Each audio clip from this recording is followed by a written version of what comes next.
Not a judge or a jury. Not fake electors. Nope. The 24 election and the fate of democracy hinges on, say it with us, vibes. This is Vibes Only, a podcast that checks the vibes of American politics each and every week. And the vibes this week. I just signed into law the national security package that was passed by the House of Representatives this weekend and by the Senate yesterday. We'll talk about the vibes after that bill was signed, which includes a forced sale of TikTok.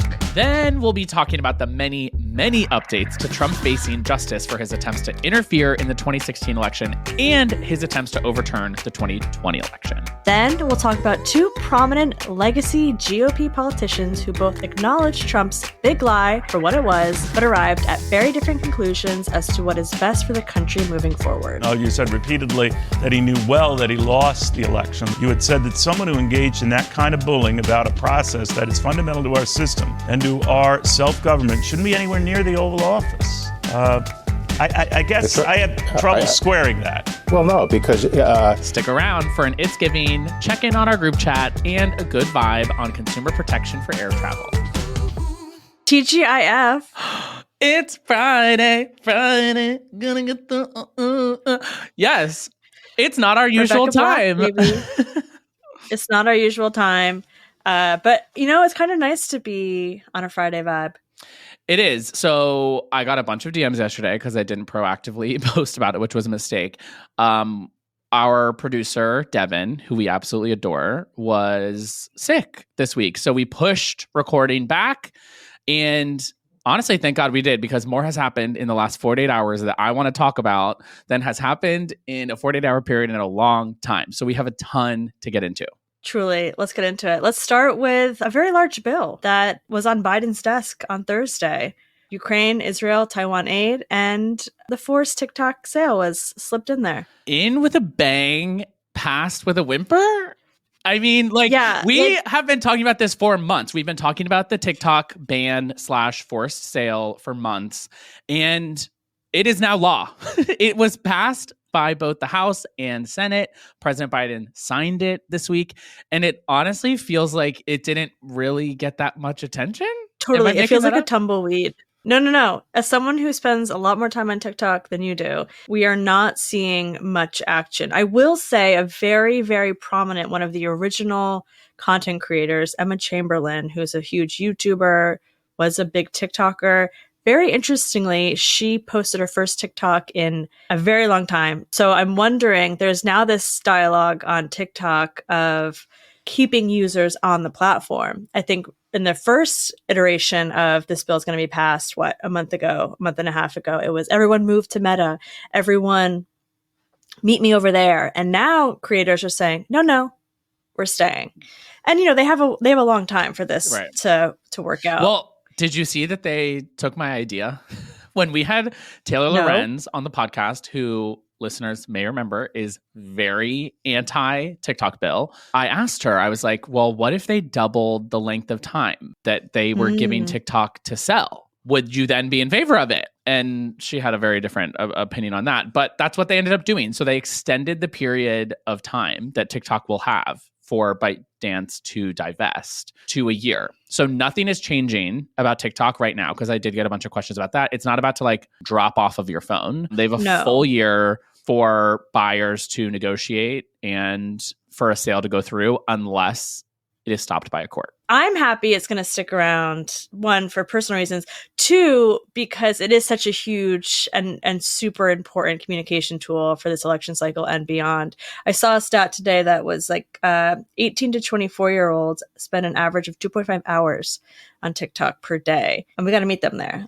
First-time voters, we got to communicate with them there. It's a lot of time. It's a lot of time.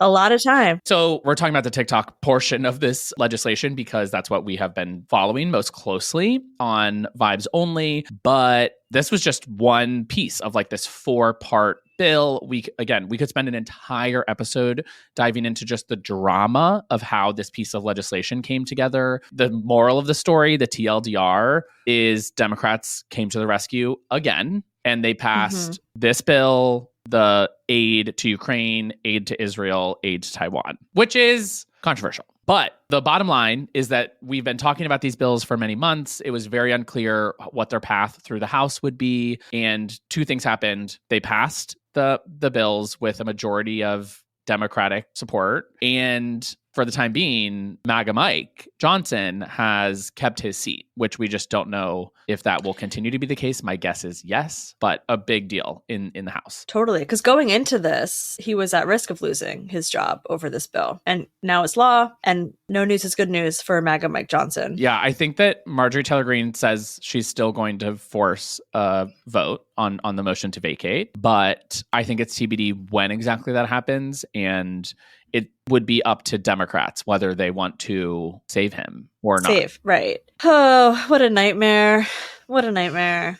So keep scrolling. TikTok's not going away. And now we get to follow the litigation as that unfolds and the speculation over who might own TikTok next. Yeah, who might buy. And just to take a step back, the litigation that we might see here is all around, or mostly around, and will be around the First Amendment, freedom of speech. I'm sure we're going to maybe see some antitrust litigation because we've gone through this before of like how many people could actually buy this. Not many. It would be very, very, very expensive. So what does that look like? But we'll be thinking about that in a year. That's a problem for a year from now. Totally. Yeah, my guess is we'll be talking before then, but we'll see.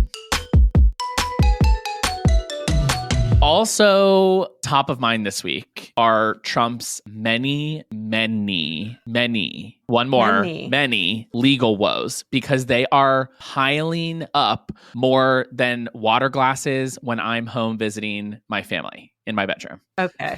If I was your family, I would be very annoyed with you. Wait, don't you do that? Everyone does that, don't you? No. Oh my God. Well, if you have stairs in the house, I'm not bringing this water glass downstairs, girl. Like, come on. It's going to sit there. Why not? Well, you brought it, carry in, carry out. I have like 6. I have to stay hydrated. You're all about that. Water bottle. Okay, Trump has a lot going on. Question for you, because I've been debating it. Will you go down to Friday Civic Center? Glenn has texted me about this. No, I'm not going down there. What am I going to? I kind of want to. I have no interest. I want to go into the overflow room and just see, because Donald Trump has to appear every day in court here in New York City. We've talked about this trial now ad nauseum, where he did pay off adult film star Stormy Daniels to not publicly disclose and talk about their sexual relationship. Yes, I strongly support you going there as our Vibes Only correspondent, and I will anchor from here with my with inside. Yes, and I'll call out to you, and you can do man on the street interviews down at the courthouse. How about that? Maybe I'll get in the press line. I was just going to try and go in like the normal line as like whatever citizen of America. Yeah, even if you offered me a reserved seat inside the courtroom, I don't think that I would go. I'm being dead ass. I really don't think I would. I believe you. Okay, so that trial is underway, and we are still at time of recording waiting to hear whether or not Trump is going to be held in contempt of court for once again attacking the judge and his family. He repeatedly is violating the gag order from the judge, and so we're not sure exactly what's going to happen there, but there's one. He's not just fully violating the gag order. Trump is saying he's responding to political attacks, but he's responding and talking about Stormy Daniels and Michael Cohen, who are involved with the trial. He cannot be speaking publicly about this trial. He's going so beyond the gag order. Totally. It's truly, I would say it's shocking. It's not shocking, but I think we've talked about this. Could he just go to jail? Didn't we ask Emily Amick this? Can we just put him in jail? We asked Katie Grossbart about it. Yeah, I think that a normal person who violates a judge's orders are jailed pre-trial. The whole thing is a lot messier than it would be if this were a movie. I'm if this were a film, then the jury would be sequestered, and one of them would have just come out of a bunker or something and didn't know what an iPhone is, right? And I don't know, it would be very different in the movie version of this, and they're all just Matthew McConaughey would be involved. Exactly. And now we just have these jurists who are going home and reading Trump's caps lock diatribes on Truth Social in between days. It's so bizarre to me. So strange. Okay, so that's legal issue for Trump, number one, is the New York trial that is ongoing and the hammer about to drop regarding his violation of the gag order. Then, number two, we have a new legal threat to Donald Trump coming from Michigan, where he's been named as a co-conspirator in a entirely new front on the legal battle to hold people accountable for the fake elector schemes. And so Trump and several of his cronies, what are we calling them? The criminal enterprise that surrounds him, have been the criminal rat pack under investigation by Attorney General Dana Nessel of Michigan. And we now have the tea that they are coming after Trump here for his attempt to overturn the election results in Michigan. Yes. He tried to submit a certificate that falsely claimed that he won Michigan's 2020 election. What? You can't just write on a piece of paper, I won. I would cry if I didn't laugh. It's so bananas. And it just being on the internet these days feels like just being gaslit all the time. 1000%. So it's also Mark Meadows, who was Trump's chief of staff, and Rudy Giuliani, who was his personal lawyer, lest we forget. They are unindicted co-conspirators. So this is the whole crew. So we don't know a ton about this case yet. And right as we're learning more, another bombshell drops, which is that in Arizona, we now have an indictment from a grand jury charging Rudy Giuliani, Mark Meadows, and other Trump allies in election interference in Arizona. Both of these just happened in the last 48 to 72 hours. Yeah. This is, again, a whole new legal battle for the Trump criminal gang related to their efforts to undermine an election. And what is more clear to me this week than it's ever been is that there was this group of individuals who, after losing a national election, flew around the country from state They went to on state, tour. and They literally went on tour. And did absolutely everything they could, including submitting fake documents and naming fake electors and literally anything that they could to overturn the free and fair election that we had and to stay in power. It's, to your point, it's so gaslighty. I'm just envisioning Rudy Giuliani over a sink like we did in middle school, burning the edges of paper and going to the tea bags. The tea bags. Literally. Oh my God. Creating fake documentation. Being we won. This is so. We found this clearly, new document from the founding fathers that said Donald Trump can serve one more term. Literally, we found a new constitutional amendment that says Donald Trump is always right, and you can smell the Lipton tea bag on it. It's so deeply unserious, except that it is so deeply serious, and that is the conundrum that we as citizens of this country find ourselves in. Absolutely. The fact that people want to put these humans back in office is bananas. It's hard to get through bananas. The day. Also, is that the country you want to live in, where we're allowing people to literally create their own rules, which we'll continue to talk about in a second with the Supreme Court and Trump's presidential, I'm using air quotes, immunity. Right. Looking forward in this country, this is not America. We have a moral compass. Right. You brought it up. So the last issue that Trump is facing is around SCOTUS. Can you talk to us about what is happening at the Supreme Court just a few hours before we're recording this? Yeah, so a few hours before we sat down to record Vibes Only, like and subscribe, we heard oral arguments from the lawyers with the Supreme Court for his immunity claim.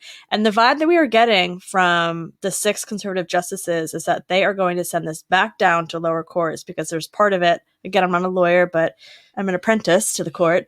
They don't feel like was hashed out enough. And we have some of the exchange today from the oral arguments we're going to hear now. Did I understand you to say, well, if he makes a mistake, he makes a mistake. He's subject to the criminal laws just like anybody else? You don't think he's in a peculiarly precarious position? He's in a special position for a number of reasons. One is that he has access to legal advice about everything that he does. He's under a constitutional obligation he's supposed to be faithful to the laws of the United States and the Constitution of the United States. And making a mistake is not what lands you in a criminal prosecution. There's been some talk about the statutes that are issued in this case. I think they are fairly described as malum in se statutes. I'm not discussing the particular facts of this case. Whenever I question my decision not to go to law school, I just have to listen to some Supreme Court oral arguments, and I'm like, yeah, I made the right decision. Same. The most important thing that they said there was a mistake does not land you in criminal prosecution. That is the heart of what this particular argument is about. They are arguing, should the president be immune to all prosecution, no matter what they do while in office? And the conservative argument here is, if you say that a president could be charged with a crime, they're going to have to walk on eggshells. They're going to be so afraid to do anything wrong that it's going to be abused, that like people are going to prosecute them for something very simple, that they accidentally touched that button. They didn't really mean to. And it's like, no, right. We are talking about like willful, committed, long-term conspiracy to commit a criminal act. That is what Trump did. That is what is at hand right now. And that is what they must allow him to be held accountable for. Totally. And they need to be saying that more directly. There's a lot of... I had to Google malum in se, which is a Latin phrase, yeah, I'm like, which means evil in itself. I'm not here for that. I'm here. I'm here for straight shooting, straight talking. What are we talking about here? It just like makes all of this seems so much more benign than it actually is. And to your point, it's not just like, oops, I slipped and I fell on the nuke codes. My bad. I've been thinking about this, and not even like we have the receipts. Trump was tweeting. We know where his head space was and his mindset because he told us, as he always does. On the other side of this case, we have my favorite, your favorite is Clarence Thomas. My favorite is KBJ, Justice Ketanji Brown Jackson, who basically argued, if we say in this ruling that the president is immune from all prosecution, what possible disincentive would there be for the most powerful? You seem to be worried about the president being chilled. I think that we would have a really significant opposite problem if the president wasn't chilled. If someone with those kinds of powers, the most powerful person in the world, could go into office knowing that there would be no potential penalty for committing crimes. I'm trying to understand what the disincentive is from turning the Oval Office into, the seat of criminal activity in this country. Exactly. To buy into Trump's lawyers' arguments that the president could have a political opponent assassinated and not face prosecution or accountability is to say that one American at least actually is above the law, and to greenlight an absolute criminal free-for-all in the country. It's crazy. Free-for-all. And, you brought up Clarence, and I want to bring him up one more time, because I forgot to mention, this is a case in which it could have made sense for him to recuse himself. Just to remind the Vibes Only audience about my personal vendetta against him, his wife, Ginny Thomas, is a conservative organizer. And on January 6th, she was Firefingers texting away Mark Meadows, Trump's chief of staff, saying, stop the steal. How can we stop the steal? So, right. I don't know what's happening behind closed doors at the Thomas household, but safe to say that Clarence isn't necessarily the most impartial here. Right. I mean, no one would be shocked for Ginny Thomas to be named in the Arizona or Michigan indictments. I hope. Like no one would have been shocked by that. And so the idea that you have this justice ruling on several cases involving this effort to overturn the election, and at the same time his wife could potentially be named in front of a grand jury is wild. It's a wild time. It's wild. Like, Clarence, don't phone in that day. Don't show up that day. Call in sick. We don't need you. We don't want you. Wait, was he back in person? Yeah. Sad. Why did no one he was tell like, me I'm that? not going to miss this one. Dang. Oh my gosh. I was truly hoping that we were going to get a cardboard cutout or something. Weekend at Bernie's, maybe. Or like literally, or like a hologram. Yeah. We have one more legal thing to talk about with SCOTUS, which was the case that they heard this week on emergency abortion services and if states would have the right to perform them where in a state where abortion was outlawed. In what will come as a shock to probably no one, the 6 conservative justices seem to be saying that it would, in fact, or they might rule when it's ruling time that it is illegal for doctors to perform life-saving services to individuals who need it. Not a great week for women in America. No, it has not been. It gets worse too. Well, maybe not worse than this, but there's more. If I'm understanding correctly, this is all the result of Biden's efforts to try to hold on to some bare minimum level of reproductive rights in states that have abortion bans, where they used this law called the Emergency Medical Treatment and Labor Act, EMTALA, to say if a woman is at risk of dying or having serious health complications or something, unless she is able to receive abortion care, you are required as a hospital to provide that care, even if there's an abortion ban in the state. And they implemented that as a federal law.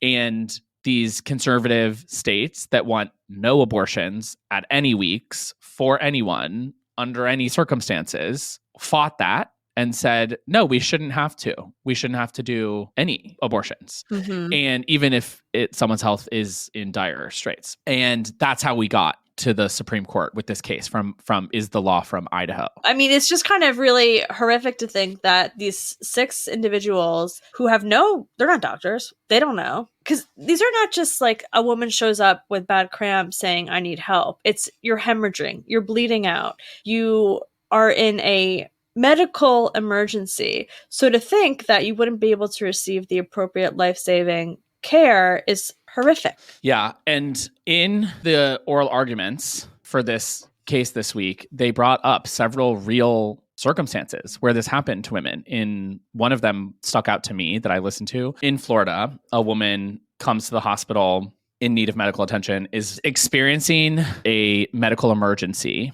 And they say, like, you need to have, I don't know all the medical terminology, but you need to have like some kind of an operation, a surgery to have this removed right now. It's a non-viable pregnancy, et cetera, et cetera. Like a DNC. Yeah. So she's having this condition. They said, you're not going to die if you don't have it, but it is going to like burst and you could have like sepsis. And so they send her away. They say, no, we can't do it because you won't die if we don't do this.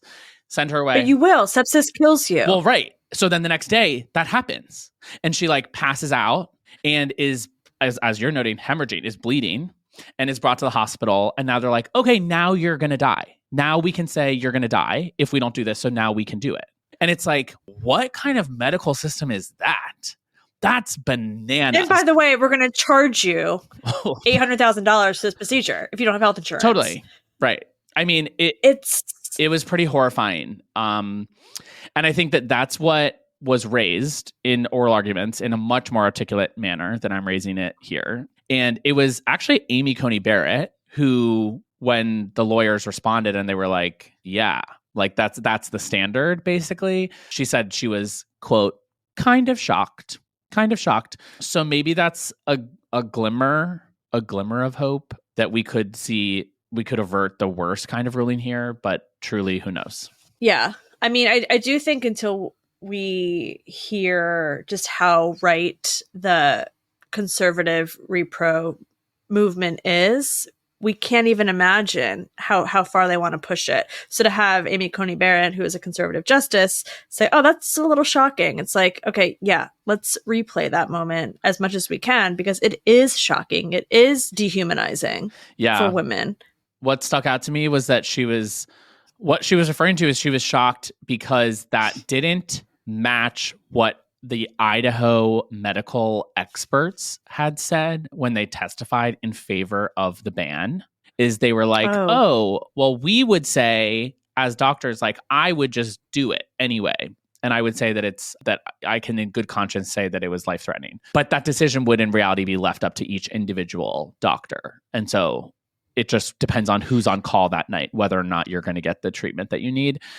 And it's an interesting, larger structural problem with the conservative movement broadly paying tons of money to expert witnesses to support their bad science, whether it's on reproductive rights or on trans healthcare or on climate change or whatever, just this like information war. And so they tricked a Supreme Court justice with it. Like it worked. It duped Amy Coney Barrett into thinking that the law was something that it wasn't, because they brought these people in who were benevolent and said, oh, it'll be totally fine. We're going to ban it all. And don't worry about it. Yeah. Barrett actually went further when the attorney, Joshua Turner, responded that doctors can use their, quote, good faith medical judgment under Idaho's life-saving exemption. But then Barrett was like, well, what if the prosecutor thinks differently? Right.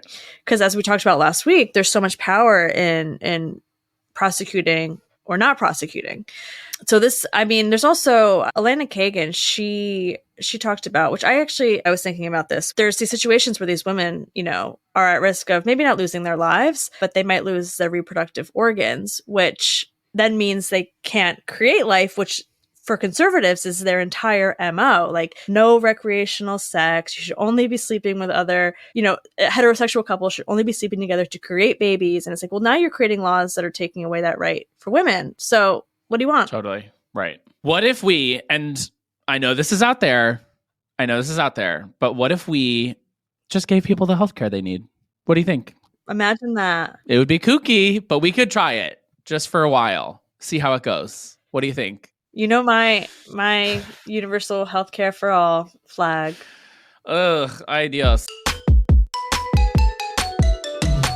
I'm going to pivot, Brian, and we're going to talk about two prominent legacy GOP politicians who were both in the news this week. Both had access to the same information and have both acknowledged that Trump tried to steal the 2020 election, but now they are out there talking about it in two wildly different ways. Bill Barr, who you may recall was Attorney General under Donald Trump, who, again, has said that Trump tried to steal the 2020 election, said he will support Donald Trump in 2024, and has said that there's no greater threat to democracy than Joe Biden. The theme of the week is gaslighting. Clowns. It's gaslighting.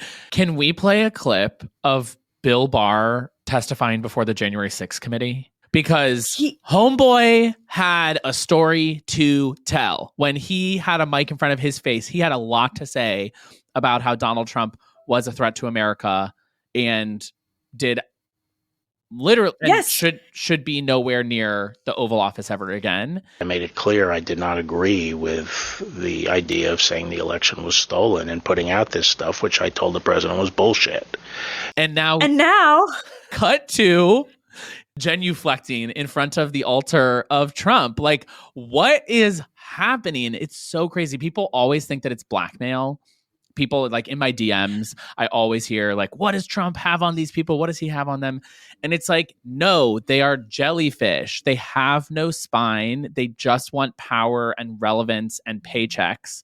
And the way to get those things, if you are a Republican in 2024, is to kiss Donald Trump's ring. Totally. Can I read you the tweet that Trump did on Truth Social? Oh, God. Okay. Wow. Former AG Bill Barr, who let a lot of great people down by not investigating voter fraud in our country, had just endorsed me for president despite the fact that I called him, quote, weak, slow-moving, lethargic, gutless, and lazy. New York Post. He literally cited himself. Based on the fact that I greatly appreciate this wholehearted endorsement, I am removing the word lethargic from my statement. Thank you, Bill, MAGA 2024. Like, get a grip. Oh, my God. So deeply, again, Republicans, so deeply unserious, yet so serious. That's like, so... We have to take them seriously, but it's like WWE, so camp. Right. It's literally, it's like, it's so entertaining. And that's what they really want at the end of the day. Right. Is that it's just keep the show going. And so, to your point, while Bill Barr finally bent the knee, Liz Cheney has done the exact opposite. And while she did not serve in the administration, she has been in Republican leadership for many, many years. And her father, of course, was the former vice president. So this is like a steeped Republican political family. And she just dropped an op-ed about why the Supreme Court should very swiftly rule on Trump's immunity claim, kicking it to the curb so that we can have this dang trial and the people can know who they're voting for, which is, hope by that point in time, should be a convicted felon in November. Yeah. A liar, cheater. But, the failing New York Times, according to Donald Trump, like he doesn't care. Yeah. I mean, his voters don't care. His voters don't care. And that's like what we all are paying attention to right now is what percent of the 20% of Republican voters who voted against Donald Trump on Tuesday this week, what percent of them care? My take is that it's more than people think. My take is that having the former vice president and former members of the cabinet and former members of Republican leadership doing a nonstop tour around the country all year, saying to people who have been lifelong Republicans that they will not support Donald Trump again, will have a meaningful effect on some percent of those people. And given how close the election currently is and how close we expect it to be in November, it doesn't need to be 40% of Republicans. A single digit percent of Republicans is enough. Totally. Yeah, it's a good point. So we need more op-eds and we need this tour to keep going. And we need former Trump supporters, former Republican Trump supporters to keep saying how bad Trump is. I think we can count on that. Trump has been doing worse. I was on News Nation this past weekend. Oh my God, that's right. I was dying. I was asked. News Nation. You were set up. I was asked about Trump's trial and how if it's going to help him. And I was like, oh my God. And the answer was no, because the more that Trump is in the news, the worse his polling does. Because people remember what they did not like about the Trump years and about him as a person. And he's largely been out of the spotlight for the last year. It may not feel like it, but he hasn't. We have not been paying attention to his little tweetstagrams, and we have not been covering him front page news when he says that that immigrants are poisoning the blood of the country. Like the next day, the headline was about Nikki Haley. The other thing that happened this week was the Pennsylvania primary, and 20% of Republicans voted against Donald Trump in the Pennsylvania primary. Over 150,000 voters voted for Nikki Haley or whoever else. And most people are like, oh yeah, that always happens. There's like some discontent. But what doesn't always happen is the abundance of evidence that this individual tried to overthrow our democracy. That is a new twist to how primaries are unfolding. And when you have people like Liz Cheney and Dick Cheney and Mitt Romney and John Bolton and all of these people, Mike Pence, the former vice president, walking around saying, not this guy, not again, he's a danger to democracy. Like, that is new. And so I think that Liz Cheney and these other Republicans who have managed to keep their spine straight, they have an important role to play in that process. It's giving. Well, the tea this week has been piping, and we do love when a colleague goes on TV to just unload on their colleagues. I think about doing it to you all the time. Oh my God, what would you say? You don't want to know. You have to tune into News Nation at 8 a.m. on a Sunday. Oh my God, iconic. I would love to be roasted on News Nation of all places. Let's see what this Republican congressman had to say about his colleagues. He will survive. Look, the House is a rough and rowdy place, but Mike Johnson is going to be just fine. I served 20 years in the military. It's my absolute honor to be in Congress, but I served with some real scumbags. Look, Matt Gaetz, he paid minors to have sex with him at drug parties. Bob Good endorsed my opponent, a known neo-Nazi. These people used to walk around with white hoods at night. Now they're walking around with white hoods in the daytime. It's giving CNN After Dark. It's giving facts. Wow. Yeah, it's kind of giving The Sopranos. Like, wow, you do not want to cross Tony Gonzalez, dude. He is out for blood. Real scumbag. Yeah, it's giving line in the sand. Like, now I also love, he's like, okay, I'm going to go on national television and I'm just going to talk shit. And I'm going to tell people who you really are. So don't come for me. Mitt Romney, who is a good Mormon man, he was on the record talking about sex. I think everybody has made their own assessment of President Trump's character. And so far as I know, you don't pay someone $130,000 not to have sex with you. It's giving zinger. Like, he knew he nailed that one. You see the glimmer in his eye as he like looked at the camera? Yeah, it's definitely giving retirement era. Like, you know that he's on his way out. He doesn't give a totally. He doesn't give a shit anymore. He's like, I'm gonna say also, it's what I giving want. Good point, Mitt Romney. Yeah. You don't pay someone $130,000 Not to have sex with you. That's true. Yeah. Who would have thought, as someone who worked on the 2012 election cycle, who would have thought I'd be laughing at Mitt Romney right now? And I mean, it's also giving fall from grace. Remember when there was a point in time when he was like, it felt like a shoo-in for president. And now he's like outcast by his own party, sitting here making Daily Show jokes about the former president. Listen, I'll take him, Mitt Romney. Keep him coming. Yeah, true. You already have confessed that you don't read my text messages in a timely manner. In a timely manner, not always. You have sent me a lot of texts this week. I know. I will say, this week, well, you said this was a busy news week. Busy. And it was a busy. It's true. So I was just like, I have my people, and I'm like, boom, boom, boom, boom. I'm not complaining. Keep them coming. I just can't always get to it in a timely fashion. And I respect boundaries, and I respect people communicating boundaries. Group chat. I want to talk about one thing, which I don't even know if you ever responded to, but I sent it to one of the chats, which was the New York, and I posted on Instagram because I was obsessed with this image for a solid 24 hours.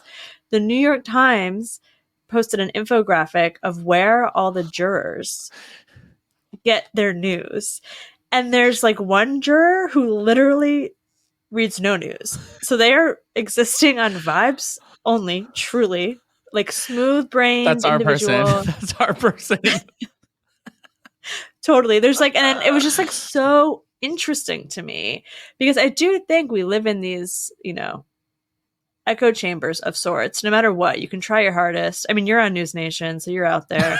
I think that's also something that people lie about. I don't trust people when they say I looked at the graphic. I did look at the infographic that you sent. Each one of them said like one or two things. And I'm like, that is a very old school way of thinking about the news when you were like subscribed to a newspaper that showed up at your door or something. I don't really like, you know what I mean? I don't know. I think that not really. I feel like if I was there, I'd be like, yeah, WNYC, X, Vibes Axios, only, New York Times, Washington Post. Right, but you literally just said 5 things, and each one of them, almost all of them, said like one thing, didn't they? I think it was that was like an abridged graphic. It did not include, because I think they asked people like what podcasts they listen to. Yeah, I wonder if there's a vibes only person on the jury. I'll find out when I get on the front lines. All of our people, let's be real, all of our people were weeded out as biased jurors. If you've been listening to this pod, you did not make the cut for that jury, and I'm so sorry for you. No, you were probably there saying, that really chaps my ass, Judge. Were you into the Taylor Swift album this week? No, not really. Don't lie. I have to. No, I am a new Swiftie. So like I listened to it day of. I am a new Swiftie. My friend literally made me watch the Eras tour like twice in a row. I listened to it. Did you? No, sorry. You know what I'm really into right now, which is very controversial. Very controversial. I'm glad you're sat. Sabrina Carpenter's Espresso. Wow. You don't know this song? I do. It really blew up really quick. So it's very polarizing because some people think it's like AI pop. Oh no, like I liked Candy. it. I didn't even know that it was polarizing. I just thought that everyone was down. Yeah. Are you following that New York is having a sports moment with the Knicks and the Rangers both doing exceedingly well in the playoffs? The Knicks. Fuck the Rangers. NYCFC is on a winning streak. Okay, so we have the Knicks are winning, the Rangers are winning, and New York Football Club are winning. How about Gotham? Gotham, their season hasn't started yet, has it? Did it already start? Did. Oh, shoot. Yes. Emily's going to kill me. We should go. We should do a vibes only, like on the ground at Gotham. I have free tickets. So do I. I got the same email. Oh yeah, we have the same email. Okay, so let's bring Thank you, Emily. Let's bring 10 friends. If you want to come with us, 12. Well, the two of us are going to use tickets. But we have 6 each. 12 minus 2 is boom. There it is. 10. If you want to come with us to a Gotham match in New York, hit us up, DM me, and we will bring you for free. Sports. This is our new sports segment. I'm going to pivot to our good vibe goodbye, where I'm going to transport vibes only listeners. These are for the wheels up people, as I call them, people who are on planes. We didn't realize we were going to get this good vibe this week. I'm so glad we got it. Literally, hell has no fury. Like someone who is dealing with an airline when they're not refunding you, or they've taken some junk fee, or your bag is lost and you're paying for it to get returned. So this new announcement from the Biden administration, refunds for canceled flights and significantly delayed flights, which is a standard in Europe, by the way. So we're becoming more cosmopolitan by taking this on. No hidden fees for baggage, etc. Your fee is refunded if baggage doesn't arrive on time. Okay, I'll take that. Airlines have to give a cash refund, no travel credit that expires. How many times have you just gotten like a travel credit that you have to use in a year? And you're like, when am I going back to Australia this year? Like, I'm not. And over time, it'll save customers over $500 million. It's billion with a B. So something I did not expect from the Biden administration, that I would have a less clenched butt when it came to travel. I don't feel like I'm going to be cheated by the airlines. And for that, I'm grateful. Absolutely. Lots of quality of life improvements from the Biden administration. Not everything has to be a polarizing political issue. Good vibe. Those are all the vibes this week. Thanks again for listening. We love it when you come and hang out with us, and we're very grateful that you waited for our special Friday episode. We'll be back again next week on our regular publishing schedule with a new episode out on Wednesday. You, of course, don't want to miss it. Send us a group chat note at vibes@couriernewsroom.com. Catch you next time. Vibes Only is a production of Courier, a civic media company that protects and strengthens our democracy through credible, fact-based journalism and seeks to create a more informed, engaged, and representative America. Vibes Only is produced by Devin Maroney with support from Courier's Kyle Tharp, R.C. DeMezzo, and Daniel Strasburger. Tara McGowan is founder and publisher of Courier.